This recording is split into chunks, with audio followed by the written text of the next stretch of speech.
Welcome to the Core Women Podcast, the place for women entrepreneurs, authors, and self-starters looking to build community and gain valuable insights through expert interviews with women at the top of their game. Join your host, podcaster, producer, expert coach, entrepreneur, and author, Dr. Summer Watson, as she aims to inspire and empower you through these candid conversations. Lean in and embrace the journey. It's time to start the show. Here's your host, Dr. Summer Watson. Today on the Core Women Podcast, I would like to welcome Dr. Tokzhan Clay, who is a board-certified family practice doctor who has made a major life transition from immigrating to the U.S., previously practicing as a dermatologist and assistant professor at a medical university, to treating acutely ill patients in the hospital, to opening the Medstella Skin Care Clinic in 2019. At Medstella, she offers a range of aesthetic and anti-aging treatments, enhancing her patients' appearances and boosting their overall well-being. Dr. Clay continues to practice as a hospital attending physician on a limited basis, finding a unique balance between traditional medicine and aesthetic care.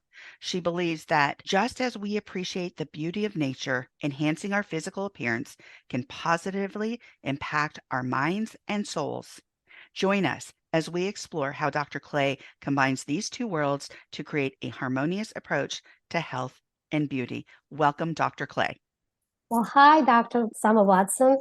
Thank you for a wonderful introduction. I'm so honored to be on your podcast. And I mean, you pretty much summarized everything about me in a small introduction. Yes. Well, I know we have a lot to get into here. I've known you for the last year and I've seen you a few times, and we've always had these great conversations. So today is also going to be a great conversation. But before we jump into your professional evolution and milestones, can you describe your journey in one word to this point and why this word or words might be meaningful to you? Definitely. I will have to say two words. My journey probably could be described with the one word rebel and the second word patience. I've been a rebel my whole life, but I also had a lot of patience to try to bring in everything that I would like to materialize in the universe to take place. That takes a lot of patience. So that's my two words that I can describe my whole journey. That's pretty cool. Rebel and patience. You didn't go deep into the rebel part. So let's get into the rebel part, Dr. Clay. What is this rebel? Absolutely. Absolutely. Well, I was born in a former USSR or former Soviet Union, in one of the republics, Kazakhstan. And it started from my time when I was in high school. I started realizing that Soviet Union is not doing ideologically, was basically crumbling country. So that's where my rebelness began to pretty much show off and surfacing. The idea of Soviet Union was deteriorating. And most of the time what I saw was also the deterioration of the national relations, relations between nationalities. And that's where my rebelness started pretty much coming out, which eventually the whole thing ended up with me immigrating to the United States, where I was able to, I guess, continue to surf on my personality and on my beliefs. And again, that's where the next word patience comes in. With a lot of patience, I was able to somewhat find a good place for myself in this life. Oh, I love it. I know you talked about your values related to immigration. What really pushed you to the point where you said, I need to make this change. I need to move on? That's an interesting question. It was not my choice. Eventually, I realized that was basically something that I needed. But I have a very interesting story. I won a green card lottery, and that application for the green card lottery was submitted by one of my friends who decided just submit the application for 13 people. It was in 1995. It was the first green card lottery that was just initiated by the United States. So I had no idea, because my friend was quite artistic individual who just had done things, out of basically just the emotional impulse. I only found out when he won and I won. I literally found out that I won the green card is when I received a big envelope in the mail which was saying, welcome to the United States, So that's my interesting story. Wow. That gave me actually a choice. I had to decide, will I go or will I stay? And I think emotionally and mentally, I was in a place where I wanted to explore if there is any other way of living in the world. Actually pushed me towards deciding to come to the United States. That's how. Wow, that is a really interesting story. It gives some history, some insight to who you are. It also talks to your courage of being able to transition in a way that you could live a different reality for yourself. Absolutely. Yes, you did summarize that. Yes, coming from one reality to another. Very Absolutely. interesting. Yeah, it was very interesting. Let me ask you, you've done so much. You've told us that story of immigration, but how did you go from that to your professional journey where you developed from practicing dermatology to family practice to opening your own skincare clinic? Well, before I immigrated to the United States, I was actually a practicing dermatologist, and I was working as an assistant professor of dermatology and venereology. When I immigrated to the United States, I kind of decided to go for a little bit broader practice because with dermatology, you're looking at the one organ only. You basically take care of the skin only. I always wanted to be able to see more and to be able to kind of like take care of whole person with the multiple illnesses, including dermatology as well. And that's prompted me to move after when I passed USMLE exams and it was a time for me to apply for the residency. I decided to apply to a family practice residency because with the family practice, I am able to practice dermatology independently as well. Because, in family practice, as you know, major emphasis on practicing independently and taking care of multiple problems and multiple patients of different ages, all the way from the babies to geriatric population. So that's Yeah, how I chose my family practice gotcha. residency. And I'm not regretting that. I'm actually very thankful, for my experiences, which definitely enriched my medical career. Yeah, you have a very broad perspective about the human system, which you can bring into a very unique practice, which is skincare, which is aesthetics. So, when we talk about aesthetics, when we talk about appearance, why do you think this helps people positively impact their well being, their overall well being, how they look? The way I see aesthetic industry, in my opinion, aesthetic industry is industry that not only takes care of the visual. As any human being, all of us, we all aware of our appearance, our outside appearance. Of course, we also, most of us are well aware of our inside appearance, which most of the cases they do much, but there is, of course, cases when they do not much. Mhm. I'm going already into the psychology and Right, psychiatry, right. right? But the way I see the whole thing is that the premature aging could be a sign of some definitely serious illness, not only the visual illness, not the only skin illness, but also the illness inside of the body, such as elevated blood pressure or elevated blood sugar. All of that would change the skin appearance, just in the simple terms. Let's say elevated blood sugar literally ages the skin prematurely. Elevated blood pressure can make the blood vessels very fragile, which also can introduce the changes to the skin with literally the blood vessels visible through the skin. So all of these little things can definitely change the visual appearance of anyone. So the way I see the whole thing is that there is a definitely positive, negative feedback. Definitely the good health of the body would show off on your skin, but also taking care of the skin can help you to decide what's wrong with your body inside. I love that explanation because we maybe as a general population don't get that blood pressure can make your blood vessels more sensitive or closer to the outer layer of the skin, which shows those red lines then. Right. Or if you smoke, it can do something to your skin. Or if you don't take in enough fluid or water, it also does something to your skin, and that could prematurely age your skin as well as impact your body as a whole. Absolutely. Yes. And you mentioned two more examples, very visible examples. I forgot to mention dehydration and smoking. Yes. Yeah, so important because I think a lot of people don't think about what they're actually doing and putting into their body that is affecting not just other organs, but your skin is your largest organ. It affects your appearance. It affects how you function, how you feel. This is what's great about, talking to you today because you've got this depth of experience and wisdom working with all these different facets of the body and system that you bring forward into your practice, the Medstella Skin Care Clinic, which is awesome. And this is exactly why I see you because Thank you. Thank you. because I love your expertise. I love the areas from which you practice that you can apply to aesthetics, to skincare, to appearance. So, what are some of the common misconceptions about aesthetic medicine that you often encounter? I'm going to be not very ultimative in my statements. I just want to explain that this is my opinion. And of course, everybody has a right to have their own opinion. But I think what I generally do not like to hear is when people tell me, I am just going to age as it comes. We're living in the age where we can definitely change things. That's where my rebelness comes in.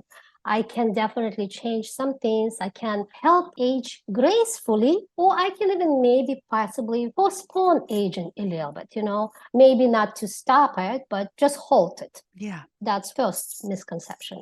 Of course, second misconception is when people go overboard, when people try to do everything in the world with everybody without any limitations and without any consideration what it does to their health as well. So there should be a fine balance between doing too much or doing nothing.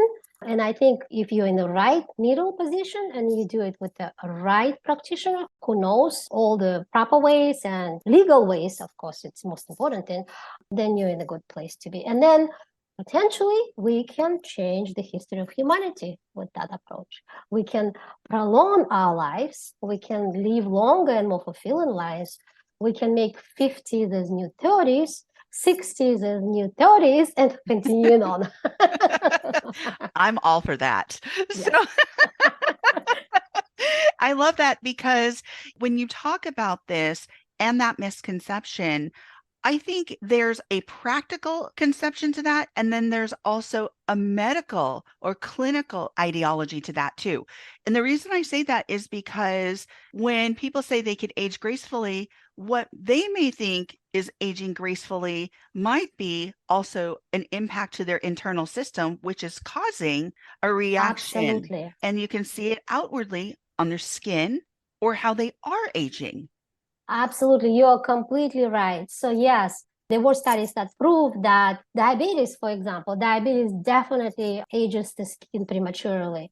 Or smoking. Smoking definitely makes us to lose more collagen from our skin. So all these things can be fixed if you stop them early, if you get diabetes under control, Right. or let's say you stop smoking and you start taking more collagen and take care of the wrinkles, use the topical creams. There's so many things can be done that can postpone the aging. Yes. And then that's one of the warning signs. Sometimes I do hear my patients saying, that was strange. I hit 50, I got up and I looked at my mirror and I saw a different person. I aged overnight. That to me is a warning sign. It means you have to go to see a primary care doctor. You have to have a blood work. You have to see what's going on. There must be something's happening to your body that you're missing. Absolutely. And I think that's where your holistic approach comes in, or where your studies also and research have come into play here. You're not looking at it from one perspective. You are able to look at it from a multi approach because you do have this expertise. You have been a practitioner in family practice. You have done dermatology. You have done aesthetics. You've done so much. You're recognizing when people say or use certain phrases or certain words or are feeling a certain way, there could be something other than what they're seeing you for aesthetically that's impacting their appearance or the way that they're feeling. I love that you come into it this way with all this wisdom and experience and expertise. So, as you have evolved in your practice, have you dealt with people or have you encountered people who have gone overboard because of maybe something like body dysmorphia. And how would you approach that, where they just keep getting things done over and over to impact their appearance because they don't like their appearance or feel like they have a deficit in some way, which is causing that depression, that body dysmorphia, that confusion, so to speak, about how they actually look versus the way they see themselves? I definitely saw patients with the body dysmorphia disorder, which is quite common in aesthetic industry. The way I approach it is with understanding. I mean, that's the first thing. There's so many factors can play a role. Of course, the media, the images that we see in the media, the way we see people changing. I'm not going to mention names, but if you look at some celebrities' pictures, the way they look, let's say 5, 10 years ago, and they look right now, those are two different people generally. What happens is that a lot of people start, quote, looking the same, unquote. They have the same lips, they have the same noses, they have the same cheeks. And Yes. it's almost kind of trying to bring one mold and try to fit into that mold for every possible person and trying to fit into that mold, which is at first unrealistic. And second is not healthy. That's one thing. And second thing, of course, psychological well-being. A lot of people with the body dysmorphic disorder, they have internal conflict that does not allow them to see objectively themselves in the mirror. So in a lot of cases, it's maybe seeing a psychologist. That's probably to start with. That would be the first step to do. Of course, a lot depends on the practitioner, because the practitioner eventually is going to have to say, no, I'm not going to be able to do that. And I do not recommend that for you because such and such reasons. That has to be someone responsible and somebody who would see deeper than just body dysmorphic disorder. And body dysmorphia is a clinical issue. It is mental health. And so we're talking mental health. And what you touched on earlier about cookie cutting all these people to fit a certain mold, that's very manufactured. Right. And that person looks then manufactured. So you see this in some high profile celebrities where you looked at them from 20 years ago and they're trying to retain this youthful appearance or freshen up. It goes beyond that refresher. It goes to this place where they are looking manufactured. They don't even look the same. But, we still love them as a celebrity, or we still appreciate them for their skill as a celebrity. But we're like, where did you go? What Absolutely. happened to your look? And that's where I think people have that idiom. Why don't you age gracefully? I don't mean that you can't get some of the aesthetics done, but where's your boundary for what you're doing? And where does that illusion start getting created where you've got to be different or you've got to look more youthful? And you mentioned it. It's because of media. It's because of TV, what we're seeing on magazines. It's because of these messages that Correct. get into our psyche, and Correct. then we believe and want to live that out. Absolutely. And of course, it's also related to, quote, standards of beauty that a lot of us were exposed when we were growing up. And I think it's also related to the understanding that there is no one standard of beauty. All of us are beautiful in our own ways. That's how I think about all of my patients. We all beautiful. We all have beautiful eyes, beautiful noses, beautiful skin. We just need to take care of that a little bit. I love that ideology. I love that mission for you too. So, how do you balance your time between practicing as a hospitalist to running your own clinic? Well, I only do maybe 5 to 7 days of hospital work, and I specifically left that so I will not lose my skills in acute medicine or generally medicine. And I do want to do that for the rest of my life. The rest of the time, I'm in the clinic. So I enjoy my clinic more than, well, I should not put it this way. I enjoy both. I enjoy both. It's a clinic is my happy time. Yeah, I love your clinic. It is very calming when you go there. And Oh, so thank tell you. us more about the Medstella Skin Care Clinic. I created Medstella to have a happy, calm place where people can come and relax and have some improvements done to their appearance. As I was mentioned in my biography, I love beautiful things, whatever it is. Nature, it's art, it's the human being, it's just a beautiful thing.